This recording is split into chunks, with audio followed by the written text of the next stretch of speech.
नमस्कार जी सब ने। आज भाई दूसरा नवरात्र है। सबको नवरात्र की हार्दिक शुभकामनाएं। और भाई माता सबके भले का काम करे, सबके जो है मन की मुराद पूरी करे। और भाई भले ही हम हिंदू हैं, आज ईद है तो मुसलमान भाइयों को भी ईद की जो है मुबारकबाद। तो धर्म कोई लड़ना नहीं सिखाता, कोई गलत बात नहीं सिखाता, किसी का भी धर्म हो, चाहे चाहे भाई गीता हो, कुरान हो, बाइबल हो, चाहे गुरु ग्रंथ साहिब हो, सब अच्छी बात सिखाते हैं। बस सीखने वाला चाहिए, उसको उल्टा मत धर्म को बाइकआउट करो। और ये धर्म धार्मिक किताबें बढ़िया ही बात ये सब सिखाती हैं, चाहे रामायण हो, गीता हो, चाहे कुरान हो, चाहे भाई बाइबल हो, चाहे गुरु ग्रंथ साहिब हो, बढ़िया ही बात बताती हैं। तो आज जब हम स्कूल में पढ़ते थे ना, ईद है तो ईद के ऊपर वो कहानी याद आ गई मेरे को, मुंशी प्रेमचंद वाली कहानी। भले ही मुसलमानों के ऊपर है, कहानी बहुत बढ़िया है, उसमें बहुत कुछ सीखने को मिलता है। तो मैं वो आज कहानी सुना रहा हूँ, हिंदी में सुनाता हूँ, क्योंकि हिंदी वाले भी समझ लेंगे, हरियाणा वाले तो हिंदी समझते ही हैं सारे। तो हमारी छठिया सातवीं किताब थी एक, उसमें मुंशी प्रेमचंद की कहानी थी, उसका नाम था ईदगाह। तो उसको मैं सुनाता हूँ ईद के ऊपर। आज ईद है तो ईद की कहानी है, वो ईद के दिन की। एक गांव में एक औरत होती थी, हामिदा। तो उसका लड़का जो था और उसकी बहू थी, वो दोनों मर चुके थे। तो उसके एक पोता था, अहमद, छोटा पोता था 6-7 साल का। तो गरीबी इतनी थी, घर में खाने को नहीं था बिल्कुल भी। तो हामिद हामिदा जो थी वो सोचती, अकीद आ रही है, आज सारे मेरे बच्चे पड़ोस के आसपास के जाएंगे, नए कपड़े पहनेंगे, और मेरे अहमद के पास कुछ भी नहीं है। और वो सारी ईद गाह पर मेले में जाएंगे और खाएंगे। तो अहमद कहता है, दादी दादी मैं भी मेले में जाऊंगा। तो बोली, बेटा ठीक है तू भी चला जाइए। तो उसने 2 पैसे का जुगाड़ करके, उस टाइम पैसे चलते थे, 1 पैसा 2 पैसा, 2 पैसे जुगाड़ करके सोचा बच्चा है कुछ खाएगा पिएगा, सब कोई आइसक्रीम खाएगा, कोई तरबूज खाएगा, कोई मेले में सब खाते हैं, हम भी खाते थे जाते छोटे थे तो 2 पैसे उसने उसको अहमद को दे दिए। तो सारे बच्चे गए तो गांव के, तो वो भी भाई चला गया। कोई बच्चा झूला झूल रहा है, कोई आइसक्रीम खा रहा है, कुछ खा रहा है, कोई कुछ खा रहा है। तो लेकिन वो अहमद बेचारा ऐसे ही खड़ा रहता, और बच्चे उसको कहते भी, चिढ़ाते भी, भाई तू क्यों नहीं खा रहा, तू क्यों नहीं खा रहा। तो वो चुपचाप बेचारा खड़ा रहा। सारा जो बाजार घूमते फिरते रहे, उनके साथ बच्चों के साथ घूमता रहा, गांव के बच्चों के साथ। तो आखिर में जब वो एक बाजार में से घूम रहा था, तो उसको एक चिमटा दिखाई दे गया। तो उसने उस चिमटा बेचने वाले से पूछा, "ये चिमटा कितने का है?" वो भाई 2 पैसे का। तो उसने जो है वो चिमटा ले लिया। देखो छोटा बच्चा 6-7 5-6 साल का है, लेकिन कितनी मतलब मार्मिक कहानी है, कितनी मतलब संदेश देने कहानी, कितनी ज्ञान वाली कहानी है। उस बच्चे ने कुछ नहीं खाया पिया और चिमटा खरीद लिया। चिमटा ले गए, और भाई शाम को सारे बच्चे जब आए तो वो भी अपने घर आ गया। तो उसको चिमटा उसकी दादी ने दिया, उसको चिमटा लेकर अपनी दादी को दिया। तो उसकी दादी ने उसको थप्पड़ मारा, बोली, तेरे को 2 पैसे हमने दिए थे, तेरे को खाने पीने के लिए दिए थे, तू बाजार में जाता कुछ खाता पीता, तू क्या उठा लाया ये चिमटा। कह कितने पैसे का है, बोला दादी 2 पैसे का। बोला 2 पैसे तेरे को दिए थे मैंने, और 2 पैसे में तो चिमटा ले आया, तेने कुछ भी पानी भी नहीं पिया वहाँ, और गांव के बच्चे खा पी रहे थे। बोला हाँ सब खा पी रहे थे, लेकिन मैंने कुछ नहीं खाया।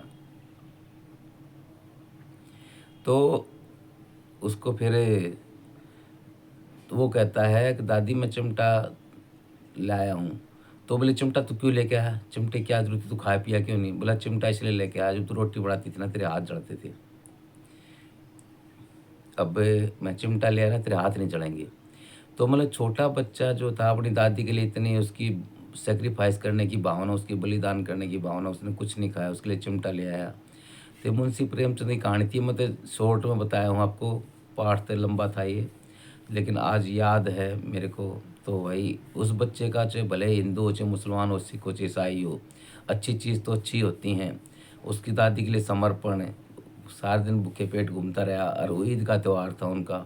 मुसलमानों का ईद जैसे हमारी होली होती है, दिवाली होती है, रामनवमी होती है, शिवरात्रि होती है, जन्माष्टमी होती है, इनका भी ईद जो है ये ज़्यादा बड़ी होती है। जो इनकी मीठी ईद आती है जो आज है, तो ये रोजे रखते हैं 30 दिन और फिर इनकी ईद आती है। नए नए कपड़े पहनते हैं, नया खाते पीते हैं भाई, सब कुछ अपने अपने त्यौहार का, अपने धर्म का सबका है। और सबको रिस्पेक्ट करना चाहिए, अपने त्यौहार मनाना चाहिए। हमें अगर मनाने का अधिकार है अपनी दिवाली होली और भाई रामनवमी सारे नवरात्रे, तो वो भी अपना मनाओ, कोई दिक्कत नहीं है। देश सबका है, देश किसी एक आदमी का थोड़ी है। जिसने जहाँ जन्म लिया भाई उसकी धरती है वो भी अपनी जन्म। अब कोई मुसलमान किसी गांव में मतलब 100 किले ज़मीन है तो वो छीन तो लेता है हिंदू, वहाँ पे वो कब्जा थोड़ी कर लेगा। तो भाई पार्टीशन में तो हरियाणा हमारी तरफ के तो चले गए थे सारे, हमारे दादा दादी हमारे नाना बताते थे। तो मारकाट हुई थी जब 47 में, तो सारे मैक्सिमम पाकिस्तान चले गए थे। 1-2% आधा परसेंट रह गए थे बस, कोई वो भी गाँव वालों ने छुपा लिए थे इसलिए रह गए थे। और उधर से हिंदू भी सारे आ गए थे, पलायन होके आ गया था, माइग्रेट होके आ गए थे पाकिस्तान से। तो वो भी बड़ा दुख झेले हैं। तो वही है, अपनी सारी किस्मत के भी खेल होते हैं। तो उस बच्चे के ये कहानी के ऊपर मैंने बताया, अच्छा लगा तो भाई कमेंट कर दियो, लाइक कर दियो भाई, धन्यवाद। उस बच्चे ने अपनी दादी के लिए कुछ नहीं खाया पिया, चिमटा लिया, तो भाई आज हमारे भी अपनी दादी याद आती है। हम भी छोटे थे, अपनी दादी दौरे खेलते थे, दादी दौरे खाते पीते थे। दादी हमें भी बहुत अच्छी लगती थी। दादी सचमुच ही मेरे को ज़्यादा प्यार करती थी, या मेरे को प्यार करती थी ज़्यादा, मेरा चाचा छोटा लड़का था उसको प्यार करती थी। दोनों को बहुत ज़्यादा प्यार करती थी, क्योंकि मेरी माँ खेत में रहती थी, खेत में काम ज़्यादा करती थी।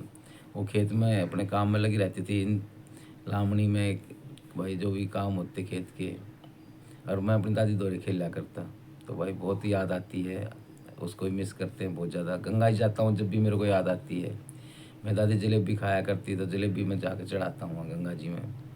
वो दादी तो कहाँ रखी है, वो तो बेचारी चली गई, कहीं और जन्म ले लिया होगा। लेकिन भाई याद तो छूट जाती ना, यादें कभी ख़त्म नहीं होती। चाहे माँ की हो, चाहे बाप की हो, चाहे भाई की हो, चाहे बहन की हो। मेरी छोटी छोटी 3 बहन थी, बचपन में एक्सपायर हो गई थी। मतलब 1-2 साल की हो गए, तीनों मर गई थी। एक मेरे से छोटी थी, 2 मेरे बड़े भाई थे, बड़ी थी सबसे बड़ी, 2 पहली थी। तो भले ही वो चली गई, एक लड़का था हमारे, वो भी एक्सपायर हो गया, तो वो भी याद आता है। याद तो सब आते हैं, चाहे वो 1 साल रहा हो, चाहे 6 महीने रहा हो, चाहे कुत्ता रहा हो, चाहे बिल्ली रहा हो, वो भी याद आते हैं। मैंने थोड़े दिन पहले एक बिलोटना था, बिल्ली का बच्चा था, वो गली में उठा लाया था, उसकी टांग टूटी हुई थी, घिसड़ घिसड़ चलता था। तो मैं जापान गया, जापान से आया तो वो जिंदा रहा इतने। तो बताते रहे कि वो तेरे को मिस कर रहा है, रोटी भी नहीं खा रहा, दूध भी नहीं खा रहा, पानी भी नहीं पी रहा। तो उसके लिए कुछ देते खाता नहीं था। तो लेकिन मेरे आने के बाद उसने जो मरा बेचारा 5-6 दिन बाद। तो भाई कोई भी किसी का भी साथ है, चाहे इंसान का है, जीव का, जंतु का, चाहे पक्षी का है, किसी का साथ है। तो मैं आता हूँ तो कबूतर है, मेरे को बुलाते हैं, मैं दाने डाल देता हूँ उनको। और मैं नहीं होता हूँ तो बेचारे बैठे रहते हैं, कोई डाल दे ठीक है, ना डाल दे। ये जानवर कभी कुछ कहते नहीं है। मैं दूध लेने जाता हूँ, मैं खाली दूध लेने जाता हूँ, बाकी तो कोई खरीदता नहीं कुछ। तो कुत्ते गली के मेरे साथ चलते हैं, बिस्कुट दिलाता हूँ, खाते हैं। तो प्यार होता है भाई, सबका प्यार अपना अपना है, सबका नसीब अपना अपना है, सबकी किस्मत अपनी अपनी, सबके दुख अपने अपने हैं, सबके सुख अपने अपने हैं। सबकी किस्मत जो लिख दिया भगवान ने वो अपना अपना है। तो भाई ये तो किस्मत के खेल हैं। तो भाई दादी सबको याद आती, हमारी भी दादी याद आती है, हमारी माँ भी याद आती है, लेकिन क्या कर सकते हैं, कुछ नहीं कर सकते। जो उस भगवान की मर्जी है, जो कुछ होगा। हम भी एक दिन जाएंगे, सब ने जाना है, यहाँ सब जाने के लिए आते हैं। सबका ये किराए के ज़मीन है, किसी रजिस्ट्री हो नहीं रही, किसी का जो है म्यूटेशन हो नहीं रखी है। सब ने एक दिन छोड़ के जाना है। जब तक जिंदा है तो उसका है, तो जब मर गए तो सब कुछ ख़त्म है। अच्छा भाई, राम राम, थोड़ा लंबा हो गया, सॉरी है, थैंक यू। तो भाई ये हामिद आक्यार अहमद की थी बात। ये हमारी किताब में थी, ये मुंशी प्रेमचंद की कहानी लिखी हुई ईदगाह। किताबों में आज भी आती होगी, स्कूल की किताबें, हमारी में तो आती थी, अब पहले अब का पता नहीं। हमारी में तो ये बहुत बढ़िया बात आती थी। 2-3 प्रेमचंद की और कहानियाँ हैं, वो थोड़ी अच्छी तरह सुनाऊंगा लंबी करके। धन्यवाद भाई। बहुत से नहीं सोचते हैं भाई हिंदू को मुसलमानी कहानी सुनाओ है, तो भाई इसमें क्या है, जो बच्चे ने सही करा, चाहे किसी का हो, हिंदू का हो, चाहे मुसलमान का हो, सिख का, ईसाई का हो, जो अपने माँ बाप दादा दादी के लिए सच सोचेगा भाई, जिन्हें पैदा किया, जिन्हें वो तो खिलाते पिलाते हैं, तो बढ़िया बात है। हम तो उसको बढ़िया मानते हैं, चाहे कोई बुरा मानो चाहे भला मानो। चाहे हमारा हिंदू का बच्चा हो, चाहे मुसलमान का हो, सिख का, चाहे ईसाई का हो, अगर वो अपने पेरेंट्स के लिए, अपने दादा दादी के लिए बढ़िया सोचता है, उसके ख्याल अच्छे हैं, उनकी सेवा करता है, भाई मैं तो उसको पसंद करता हूँ। अच्छा भाई, राम राम भाई। दोबारा भाई हिंदू भाइयों को जो है दूसरा नराता है, उसको जो है शुभकामनाएं। मैं भी बेरी के मेले में जाऊंगा, बेरी जाते हैं हमारी माता वहाँ पे। कोशिश करता हूँ मैं हर बार जाने की, लेकिन कई बार मिस हो जाता है, जैसे बाहर होता हूँ कोई काम होता है तो। लेकिन इस बार जाना है, शायद कल का या परसों का 1-2 दिन में प्रोग्राम बनाते हैं, जाऊंगा ज़रूर बेरी। वहाँ भी मैं भी माथा टेकाता हूँ माता बेरी पे। और भाई हाँ, इस जाऊँ 2-3 दिन में जाऊँगा ज़रूर। 8 से पहले पहले जाऊँगा। पहले तो 8 का मेला भरता था, 7-8 को भीड़ होती थी। अब तो भाई सबके पास पहले बसों में जाते थे, अब तो सबके पास मोटरसाइकिल कार हो गई भाई। अपने सब दिन में चले जाते हैं, रात को बहुत कम रुकते हैं। अच्छा भाई, राम राम भाई, धन्यवाद। और भाई मुसलमानों भाइयों को फिर दोबारा ईद की जो है मुबारकबाद भाई, और हिंदुओं को नवरात्रों की भाई रामनवमी आओगी आने वाली, इसकी भी पहले शुभकामनाएं। राम राम जी, धन्यवाद।